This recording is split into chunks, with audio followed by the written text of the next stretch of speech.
Hello বন্ধুরা, তোমরা কেমন আছো? আমি ভালো আছি। এটা দেখো সেই ফ্রি টমেটোর গাছগুলো যে কটা আমি পেয়েছি, সব কটা বসিয়েছি আর সব খুব হেলদি গাছ, ফুলও আসা স্টার্ট হয়ে গেছে। আর খুব সুন্দর হয়েছে। আমি তো বুঝতে পারিনি যে টমেটোর গাছ বসাবো, এই ফার্স্ট টাইম টমেটোর গাছ বসালাম। ফ্রি যাই কোনো গাছের মধ্যে পেয়েছি সেইগুলোই গাছে বসিয়েছি। আর আমি কি করেছি, মাটি খুঁড়ে সাইডে টমেটো, পেঁয়াজ, আদা আর রসুনের খোলাটা খুঁড়ে, মাটি খুঁড়ে ওর মধ্যে টমেটোর গাছের সাইডে এক সাইডে মাটি খুঁড়ে বসিয়ে দিয়েছি, পুঁতে দিয়েছি। এতে কী হবে, মাটি খুঁড়ে তুমি ওই ছিলকাগুলো দিয়ে ওর ওপরে মাটি দিয়ে দাও আর জল দিতে থাকো, ওর কোনো খাদের প্রবলেম হবে না। ওর নিজের খাদ যা নিউট্রিশন লাগবে ওর নিজেই বার করে নেবে ওর মধ্যে দিয়ে।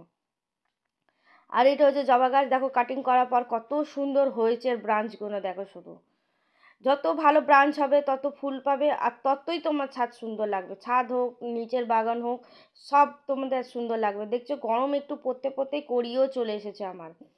আর আমি যত হাইব্রিড গাছের ডাল কেটে বসিয়েছি, জবাগুলো কেটেছি, আমি একটাও ফেলিনি, সব বসিয়ে দিয়েছি বালিতে একটু ট্যারচা করে কেটে, আর অ্যালোভেরা জেল দিয়ে বসিয়ে দিয়েছি ডিপ করে। আমি তো অনেকবার বলেছি বন্ধুরা, যত বালিতে বসাবে ততই গাছ সুন্দর হবে আর গাছ হওয়ার 100% চান্স থাকবে হওয়ার।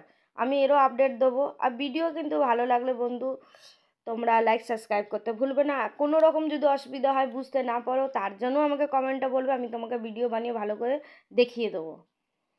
আবার নতুন ভিডিওর জন্যে তোমরা যদি না আমার ভিডিও দেখো তাহলে কি করে জানবে আমি কি করছি, গাছে এত সুন্দর হচ্ছে, ফুল হচ্ছে, এ হচ্ছে। আমি যা বলবো বন্ধু পুরো 100% তোমাদের কাজ করবে। আমি ভুলভাল নিজের কাছে আমি এগুলো সব করে নিই, দেখি হ্যাঁ ঠিক আছে, তারপরেই তোমাদের ভিডিও আমি দিয়ে আপডেট ছাড়ি। আমার গাছে দেখো এখন কড়িও চলে এসেছে। অনেকজন বলে কি গাছে কড়ি আসছে না, গাছে আসছে না। তোমরা এই ডালটা এখনও যদি না কাটিং করে নিয়ে, এখনের জন্য বাই।